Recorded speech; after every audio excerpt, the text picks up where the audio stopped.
નમસ્કાર, સ્વાગત છે આપનું નિર્માણ ન્યૂઝમાં। આપની સાથે હું છું ખુશ્બુ। સમાચારની શરૂઆત કરીશું હેડલાઇન્સથી।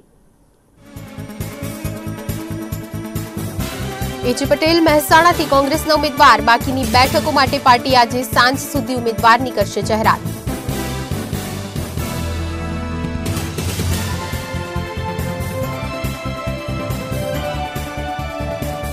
આજે કોંગ્રેસ પોતાનું ચૂંટણી ઢંઢેરો જાહેર કરશે। ખેડૂતોની દેવા માફી ન્યાય સ્કીમ રહેશે મુખ્ય મુદ્દા।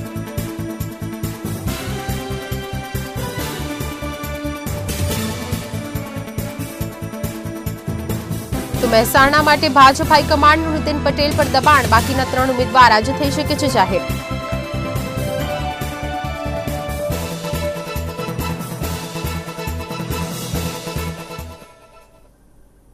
વિગતવાર સમાચારો પર નજર કરીએ તો લોકસભાની ચૂંટણી માટે કોંગ્રેસ વધુ 9 ઉમેદવારોની યાદી જાહેર કરી છે। ગુજરાતના 1, મહારાષ્ટ્રના 2 અને રાજસ્થાનના 6 ઉમેદવારોના નામ આ યાદીમાં સામેલ કરાયા છે।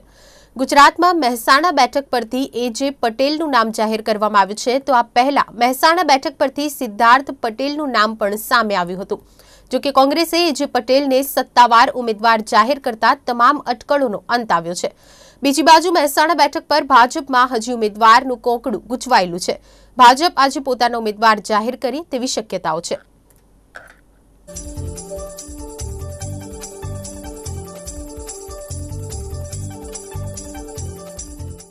કોઈ પણ પક્ષ છે ને એ ઉમેદવારની પસંદગીના ઘણા ફેક્ટર હોય છે। એક સમાજ એ કોઈ ફેક્ટર નથી। હા, સમાજ એટલા માટે કે લોકશાહીની અંદર હંમેશા મતની તો ગણતરી હોય જ છે, પણ આ કેન્દ્રની પોસ્ટ છે, પાર્લામેન્ટ પોસ્ટ છે, અને પાર્લામેન્ટની પોસ્ટની અંદર પાર્ટી એવું તો પહેલાં ઈચ્છે કે કોઈ હાઈલી ક્વોલિફાઈડ જો ઉમેદવાર મળતો હોય તો પહેલાં એને સિલેક્શન કરતા હોય છે। બીજી વસ્તુ એ છે કે જે વ્યક્તિ વર્ષો સુધી તમામ સમાજના વર્ગો સાથે સંકળાયેલો હોય, તમામ સમાજના વર્ગોની સુવિધાઓ માટેની જુદી જુદી સંસ્થાઓમાં કામ કરતો હોય અને સમાજના લોકોની સેવા કરતો હોય, તો એવા વ્યક્તિ હંમેશા રાજકારણમાં એની પાસે પાવર આવશે તો એ હંમેશા એ વિસ્તારના લોકોનું વધારે ભલું કરી શકશે એવું કોંગ્રેસ પાર્ટીના મગજમાં તો હોય જ છે।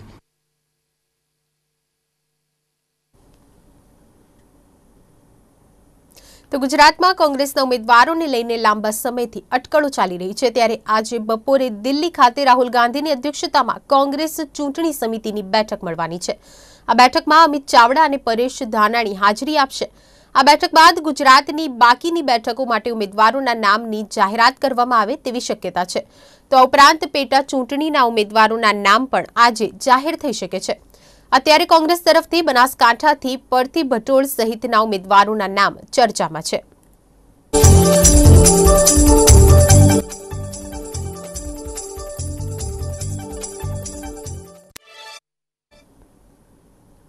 તો રાજકોટના લોધિકાના પાળ ગામમાં ચેક ડેમમાં સોમવારે બપોરે નહાવા પડેલા 2 સગાભાઈ સહિત 3 બાળકોના ડૂબી જવાથી મોત નીપજ્યા।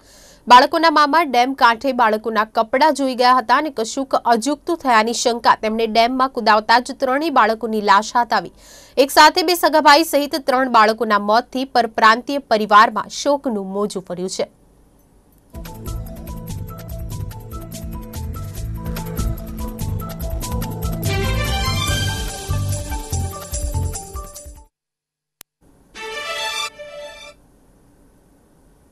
તો ખેડબ્રહ્મા નગરપાલિકાની ગાડીએ 2 બાળકોને અડફેટે લીધી હતી। રોડ ક્રોસ કરતી વખતે ગાડીના ડ્રાઈવરે સ્ટીયરિંગ પરથી કાબુ ગુમાવતા અડફેટે લીધી, જેથી ઘાયલ થયેલી બંને મહિલાઓને સારવાર અર્થે ખાનગી હોસ્પિટલમાં ખસેડવામાં આવી। ઘાયલ થયેલાના નામ તુલસીબેન દરજી અને મીનાબેન દરજી હોવાનું સામે આવ્યું છે। અકસ્માત બાદ ગાડી ચાલક ઘટના સ્થળેથી ફરાર થઈ ગયો, જ્યારે ઈડર પોલીસે ઘટના સ્થળે પહોંચીને તપાસ હાથ ધરી હતી।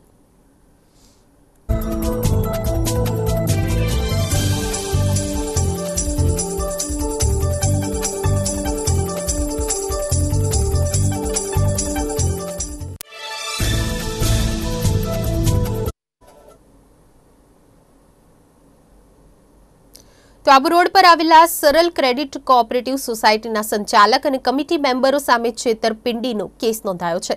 આ સરળ ક્રેડિટ કોઓપરેટિવ સોસાયટીમાં રોકાણકારોના 67.34 લાખ રૂપિયા ફસાયેલા છે, જે પરત નથી મળી રહ્યા.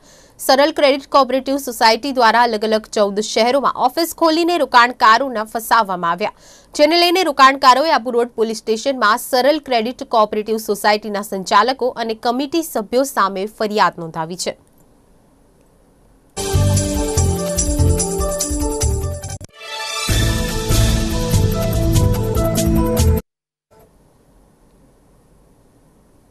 ગુજરાતમાં આવનાર 5 દિવસમાં ભારે ગરમીની આગાહી છે, ત્યારે અમદાવાદમાં હવામાન વિભાગ દ્વારા યલો એલર્ટ જાહેર કરવામાં આવ્યું છે. આવનાર 5 દિવસમાં ગરમીનો પારો 42 ડિગ્રી સુધી અડી શકે તેમ છે, ત્યારે સૌથી વધુ ગરમી અમદાવાદમાં પડવાની શક્યતાઓ વાતાવરણના નિષ્ણાંતો જણાવી રહ્યા છે. હવામાન વિભાગે જણાવ્યું છે કે ગુજરાતમાં હાલ ઉત્તર પશ્ચિમથી ઉત્તર દિશાનો પવન આવી રહ્યો છે. આગામી 5 દિવસ દરમિયાન બનાસકાંઠા, સાબરકાંઠા, સુરત, વલસાડ, વડોદરા, કચ્છ, પોરબંદર, અમરેલી, સુરેન્દ્રનગર અને રાજકોટમાં હીટવેવની સ્થિતિ બની રહેશે.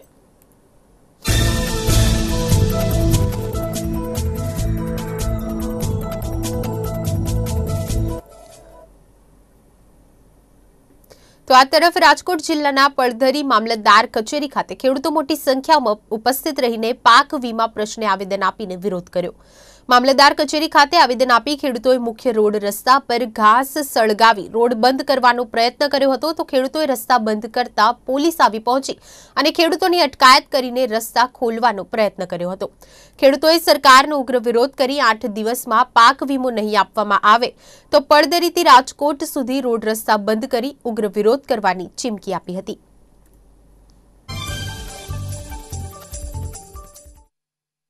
કહી શકાય કે પડધરી તાલુકામાં જે ખેડૂતો છે તે કહી શકાય કે મામલતદાર કચેરી ખાતે મોટી સંખ્યામાં ઉપસ્થિત રહ્યા હતા અને ખાસ કરીને પાક વીમાને લઈને તમામ જે ખેડૂતો છે તેના દ્વારા મામલતદાર કચેરી ખાતે આવેદન આપવામાં આવ્યું હતું. ત્યારે ખાસ કરીને ખેડૂતો આપણી સાથે જ આપણે તેને પૂછ્યું, શું કહેશો આપ? ખાસ કરીને મામલતદાર કચેરી ખાતે આવેદન આપવામાં આવ્યું હતું, શું આપની મુખ્ય માંગ છે? પાક વીમાની અમારી મુખ્ય માંગ છે. દર વખતની જેમ આ વખતે પણ સરકારે પડધરી તાલુકાને અન્યાય કહે અછતગ્રસ્ત જાહેર કરવા છતાં પણ પાક વીમો આપેલ નથી અને 0% મંજૂર કરેલ છે. આથી મોટો અન્યાય ખેડૂતોને ક્યાં હોય? આવા કઠિન પરિસ્થિતિમાં પણ ખેડૂતની એક પણ વાત સાંભળવા સરકાર તૈયાર નથી. ચૂંટણી માથે છે.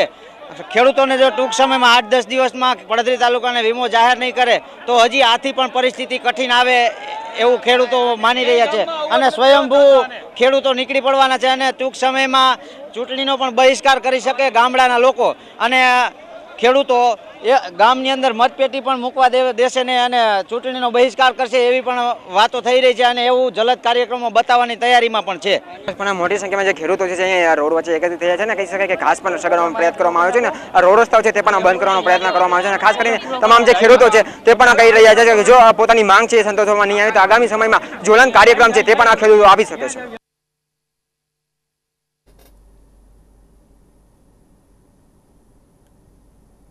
પાલનપુરના ઘેમરપુરા વિસ્તારમાં સામાન્ય મુદ્દે બે કોમના યુવકો સામસામે આવ્યા, જેમાં બંને કોમના યુવકોએ એકબીજા પર તીક્ષ્ણ હથિયારના ઘા કર્યા હતા, જેમાં બંને કોમના 3 યુવકો ઘાયલ થયા, જેઓ તમામને સારવાર અર્થે પાલનપુર સિવિલ હોસ્પિટલ ખસેડાયા, જ્યાં 2 યુવકોની હાલત લથડતા તેઓને વધુ સારવાર માટે અમદાવાદ ખસેડાયા હતા.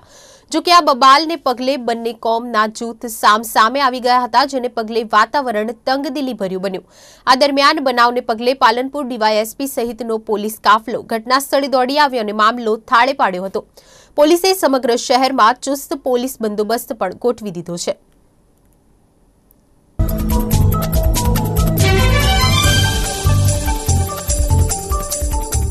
ગઈકાલે ઢુંડિયાવાડી વિસ્તાર, પાલનપુરના સિટી વિસ્તારમાં ઢુંડિયાવાડી વિસ્તાર છે, ત્યાં મારામારીનો એક બનાવ બનેલ છે, જેમાં બંને એક ઓડ જ્ઞાતિના વિપુલ અમૃતભાઈ ભોગ બનનાર છે અને સાજિદ ખાન હકીમ ખાન એ ભોગ બનનાર છે. સાજિદ ખાન હકીમ ખાનની જે ફરિયાદ છે એ અનુસંધાને એના એકબીજાને બોલાચાલી થતાં ઉશ્કેરાઈ ગયા અને એ દરમિયાન જે વિપુલ અમૃતભાઈ અને બીજા 2 અજાણ્યા માણસો અને મારવા માંડ્યા અને એમાં છરી પાછળના કમરના ભાગે મારેલાનો ઉલ્લેખ છે.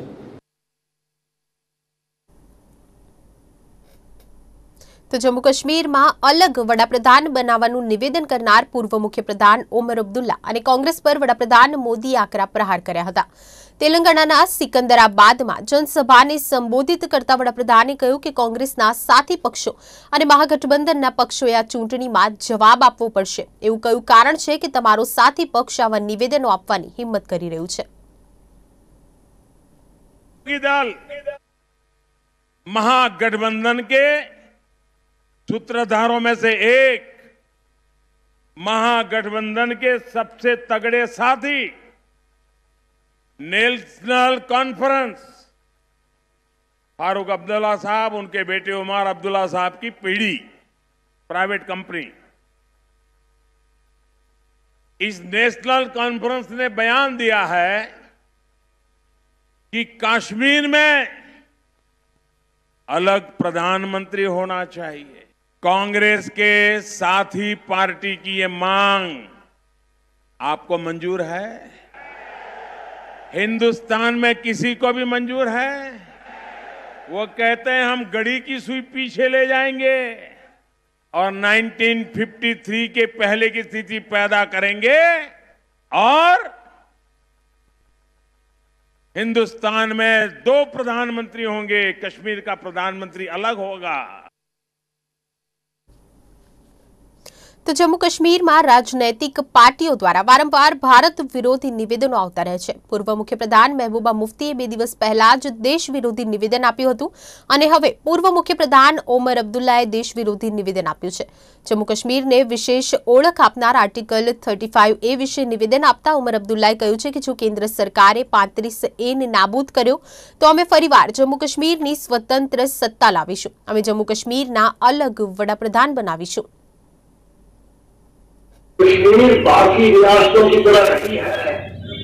बेशक बाकी रियासत बिना शर्त करके हिंदुस्तान में मिल गए. बेशक हमने शर्तें रखी, हम मुफ्त में नहीं आए.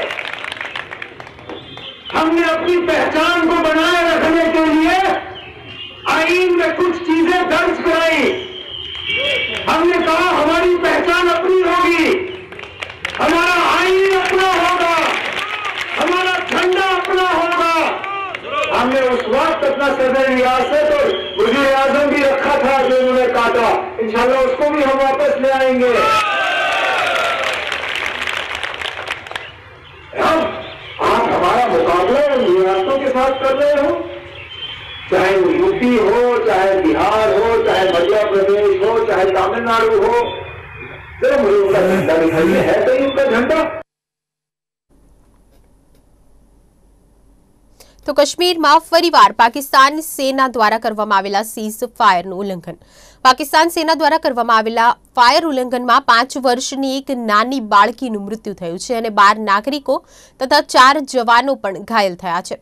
પાકિસ્તાન સેના દ્વારા પૂંછ જિલ્લાના મેનકોટ, કૃષ્ણા ઘાટી અને શાહપુર સેક્ટરમાં સીઝ ફાયરનું ઉલ્લંઘન કરીને ભારતીય ચોકીઓને નિશાન બનાવાઈ રહી છે. ભારતીય સેનાએ ચેતવણી આપી હોવા છતાં પાકિસ્તાન રહેણાંક વિસ્તારમાં ગોળીબાર અને મોર્ટારથી હુમલો કરવામાં આવી રહ્યો છે.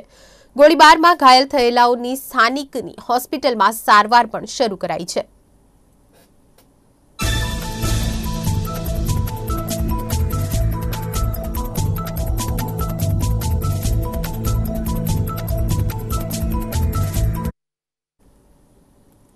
તો સમગ્ર ભારત દેશમાં લોકસભાની ચૂંટણીઓ જાહેર કરવામાં આવી છે. ત્યારે વિવિધ મુદ્દાઓને લઈને લોકો લોકસભાની ચૂંટણીનો વિરોધ કરી રહ્યા છે. ત્યારે પદ્માવત ફિલ્મમાં કરણી સેનાના કાર્યકરો પર થયેલા કેસો પાછા નહીં ખેંચવામાં આવે તો આગામી લોકસભાની ચૂંટણીનો બહિષ્કાર કરી વિરોધ કરવાની કરણી સેનાએ ચીમકી ઉચ્ચારી છે. આગામી સમયમાં યોજાનાર લોકસભાની ચૂંટણીનો કરણી સેના દ્વારા પણ વિરોધ કરવામાં આવી રહ્યો છે. પદ્માવત ફિલ્મ રિલીઝ ન કરવા બાબતે કરણી સેના દ્વારા તમામ રાજ્યમાં વિરોધ પ્રદર્શન કરવામાં આવ્યું હતું. ત્યારે પોલીસ દ્વારા કરણી સેનાના કાર્યકર્તાઓની ધરપકડ કરીને તેમના પર કેસો પણ કરવામાં આવ્યા હતા. ત્યારે હવે આગામી લોકસભાની ચૂંટણી યોજાનાર છે. ત્યારે કરણી સેનાએ ચીમકી આપી છે કે જો સરકાર દ્વારા અમારા પર થયેલા કેસો પાછા નહીં ખેંચવામાં આવે તો આગામી સમયમાં અમારા દ્વારા લોકસભાની ચૂંટણીનો બહિષ્કાર કરવામાં આવશે. જે અત્યારે દેશમાં ચૂંટણીનો માહોલ ચાલી રહ્યો છે તો અત્યારે અમે ક્ષત્રિય સમાજને બધાને આહવાન કરીએ છીએ કે સરકારને અને તમામ પાર્ટીઓને અમે અલ્ટિમેટમ આપીએ છીએ કે ટૂંક સમયમાં જે પણ બાકી જે ઉમેદવારો રહ્યા છે એમાં ક્ષત્રિય સમાજને વધારે પ્રાધાન્ય આપવામાં આવે અને ક્ષત્રિય સમાજના ઉમેદવાર જાહેર કરવામાં વધારે. આજે ડીસા ખાતે બનાસકાંઠા જિલ્લા રાષ્ટ્રીય રાજપૂત કરણી સેનાના જિલ્લા કાર્યાલયના ઓપનિંગમાં આજે તમામ ઉત્તર ગુજરાતના હોદ્દેદારો તેમજ જિલ્લાના હોદ્દેદારો અહીંયા પધારેલ છે તથા તમામ રાજકીય પક્ષોને અમે કહેવા માગીએ છીએ કે રાષ્ટ્રીય રાજપૂત કરણી સેના તથા આ સંગઠનના નેજા હેઠળ તમામ સમાજો એકત્રિત છે અને મીડિયા માધ્યમથી અમે તમામ રાજકીય પક્ષોને એ મેસેજ આપવા માગીએ છીએ કે તમે દરેક રાજકીય પાર્ટીઓ અમારા સમાજનો અવગણના કેમ કરો છો, કારણ કે અમારા સમાજની તમે અવગણના કરશો તો અમે આ ચૂંટણીનો બહિષ્કાર કરીશું. દરેક જગ્યાએ અમારા સમાજને ક્ષત્રિય સમાજને પ્રથમ પ્રાધાન્ય આપવામાં આવે. જો પ્રથમ પ્રાધાન્ય નહીં આપવામાં આવે તો અમે આ ચૂંટણીનો બહિષ્કાર કરીશું, નોટામાં વોટિંગ કરીશું. બનાસકાંઠા જિલ્લામાં પણ કરણી સેના દ્વારા લોકસભાની ચૂંટણીનો વિરોધ કરવામાં આવી રહ્યો છે. કરણી સેનાએ સરકાર પાસે માંગ કરી છે કે ગુજરાતમાં તમામ સમાજના લોકોની ટિકિટની ફાળવણી કરવામાં આવી રહી છે. ત્યારે હવે બાકી રહેલી સીટોમાંથી એક જગ્યા પર ક્ષત્રિય સમાજને ટિકિટ આપવામાં આવે અને જો કોઈ પણ પક્ષ દ્વારા અમારા સમાજને ટિકિટ આપવામાં નહીં આવે તો આગામી લોકસભાની ચૂંટણીમાં સરકારને તેના પરિણામો ભોગવવા પડશે. હરેશ ઠાકોર, નિર્માણ ન્યૂઝ, ડીસા. તો સાબરકાંઠા જિલ્લામાં જેમ લોકસભાની ચૂંટણી નજીક આવતી જાય છે તેમ સ્થાનિક લોકો પોતાના મુદ્દાઓને લઈને ચૂંટણી બહિષ્કારની ચીમકી ઉચ્ચારી રહ્યા છે. ત્યારે ડીસાની ચંદ્રલોક વિસ્તારના લોકોને આજે પોતાના વિસ્તારના વિવિધ પ્રશ્નોને લઈને આગામી લોકસભાની ચૂંટણીમાં ચૂંટણી બહિષ્કાર કરવાની ચીમકી ઉચ્ચારી છે. જો તેમના સ્થાનિક પ્રશ્નોનો નિકાલ નહીં આવે તો આ વિસ્તારમાંથી એક પણ પક્ષને વોટ નહીં આપવામાં આવે તેવી ચીમકીના બેનરો પણ લગાવાયા છે.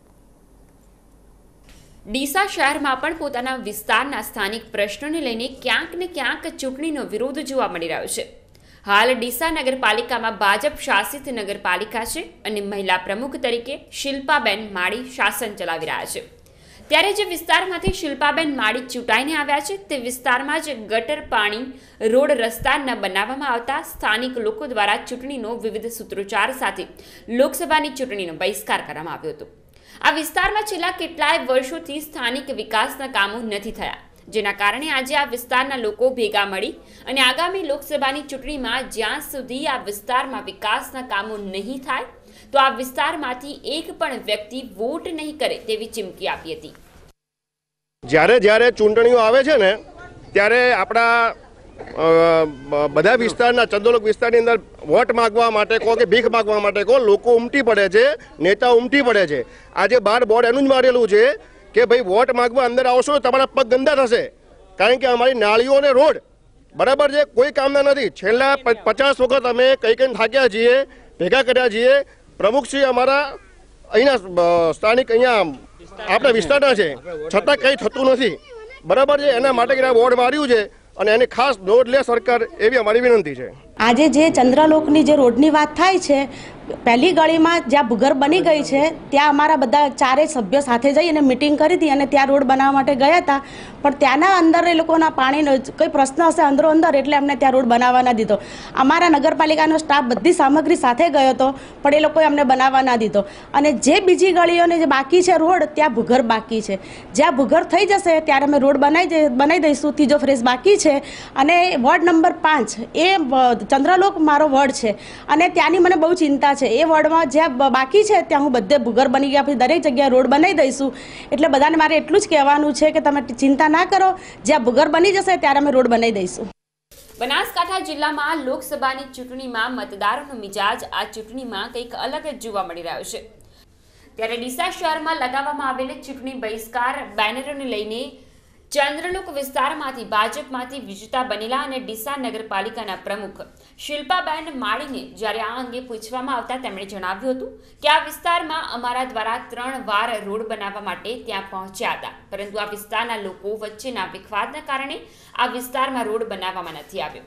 જો આ વિસ્તારના લોકો નગરપાલિકાને સાથ સહકાર આપશે તો આવનારા સમયમાં ચોક્કસ આ વિસ્તારનો વિકાસ થશે. હરેશ ઠાકોર, નિર્માણ ન્યૂઝ, ડીસા. તો 15 લોકસભા બેઠક પર આજે ભારતીય જનતા પાર્ટીના ઉમેદવાર ભારતીબેન શિયાળે પક્ષના દિગ્ગજ નેતાઓ અને સમર્થકો સાથે ઉમેદવારી ફોર્મ ભર્યું હતું. બપોરે 12 વાગીને 39 કલાકના શુભ મુહૂર્તમાં ભારતીબેન શિયાળ ભાજપ પ્રદેશ અધ્યક્ષ જીતુ વાઘાણી, કેન્દ્રીય મંત્રી મનસુખ માંડવિયા સહિતના ભાજપના દિગ્ગજો સાથે ચૂંટણી અધિકારી પાસે પહોંચ્યા અને પોતાનું ઉમેદવારી ફોર્મ ભર્યું હતું. ભારતીય જનતા પાર્ટીના ભાવનગર લોકસભાના બેઠકના ઉમેદવાર ભારતીબેન શિયાળે આજે પોતાનું ઉમેદવારી ફોર્મ ભર્યું હતું.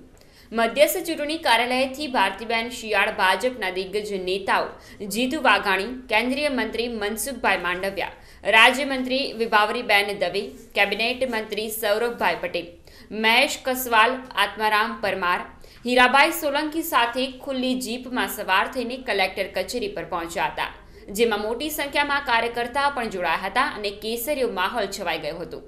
ભારતીબેન શિયાળે જાહેરનામાનો સંપૂર્ણ અમલ કરીને તેમની સાથે 4 લોકો રાખી ભાવનગર જિલ્લા કલેક્ટર, જે મુખ્ય ચૂંટણી અધિકારી પણ છે, તેમણે પોતાનું ઉમેદવારી ફોર્મ સોંપ્યું હતું. ભારતીબેન શિયાળે 12:39 કલાકે શુભ મુહૂર્તમાં પોતાનું ફોર્મ ભર્યું હતું, જ્યારે સાથે તેના ડમી ઉમેદવારનું પણ ઉમેદવારી ફોર્મ ભરવામાં આવ્યું હતું. ફોર્મ ભરતા પહેલા ભારતીબેન શિયાળે જંગી લીડથી વિજયની આશા વ્યક્ત કરી હતી, જ્યારે જીતુ વાઘાણીએ પણ આ તકે ભાવનગરનું કમળ દિલ્હી મોકલી ફરી દેશના વડાપ્રધાન નરેન્દ્રભાઈ બનશે તેવો વિશ્વાસ વ્યક્ત કર્યો હતો. 2019 લોકસભા માટે ભારતીય જનતા પાર્ટીના મોવડી મંડળે બીજી વખત ભરોસો અને વિશ્વાસ મૂક્યો છે. આ ભરોસો અને વિશ્વાસ એ લોકો ઉપર ભરોસોનો વિશ્વાસ છે. મેં મારી સમજ પ્રમાણે, શક્તિ પ્રમાણે ગયા મારા સાંસદ કાળમાં જનતાની વચ્ચે રહેવાનો પ્રયત્ન કર્યો છે. માનનીય નરેન્દ્રભાઈ મોદી દ્વારા ચાલુ કરવામાં આવેલી વિકાસની યાત્રા એ ચાલુ રાખવાનો પ્રયત્ન કર્યો છે. આ વખતે પણ જ્યારે પાર્ટીએ ભરોસો મૂક્યો છે અને આજે ઉમેદવારી પત્ર ભરવાનું છે, સ્વાભાવિક છે કે આનંદ અને ગૌરવની લાગણી થાય છે. અમારા ભારતીય જનતા પાર્ટીના એક કાર્યકર્તામાં ઉત્સાહનો માહોલ છે. સમગ્ર રાજ્યની અંદર અમે જીતને લઈને બહુ નિશ્ચિત છીએ. 26 સીટમાં નિશ્ચિત છીએ. નરેન્દ્રભાઈ મોદીનું નેતૃત્વ, એમની કાર્યશૈલી, એમનું કામ અને ભારતનું ગૌરવ જે પ્રકારે નરેન્દ્રભાઈ વધાર્યું છે, મને એવું લાગે છે કે 2019ની ચૂંટણીમાં કોંગ્રેસે સમગ્ર રાજ્યની અંદર વોકઓવર આપી દીધો હોય ભાજપને, એ પ્રકારની દયનીય સ્થિતિની અંદર કોંગ્રેસ એ ચૂંટણી લડવા નીકળી છે. ભાજપનો કાર્યકર્તા અને પ્રજાનો પ્રેમ એ ભારતીય જનતા પાર્ટીની તરફેણમાં દેખાઈ રહ્યો છે. આજે ભાવનગર લોકસભાના અમારા ઉમેદવાર અને સાંસદ બેન શ્રી ભારતીબેનનું ફોર્મ નામાંકન દાખલ કરવા માટેનું એક સભા અને ત્યારબાદ એક ખૂબ મોટી પદયાત્રા સ્વરૂપે એમનું ફોર્મ ભરવા આવવાનો એ પ્રસંગ બન્યો છે. ભાવનગર લોકસભા બેઠક પર કોંગ્રેસ હજુ તેનો ઉમેદવાર જાહેર નથી કરી શકી, ત્યારે આ બાબતે શહેર અને જિલ્લામાં ભારે ચર્ચાઓ જોવા મળી રહી છે. ભાજપે પોતાનો કેસરો લહેરાવી પ્રચારનો પ્રારંભ પણ કરી દીધો છે. કેતન રાજપુરા, નિર્માણ ન્યૂઝ, ભાવનગર. તો હાલ બુલેટિનમાં બસ આટલું જ. વધુ અપડેટ્સ માટે આપ જોતા રહો નિર્માણ ન્યૂઝ. મને આપશો રજા. નમસ્કાર.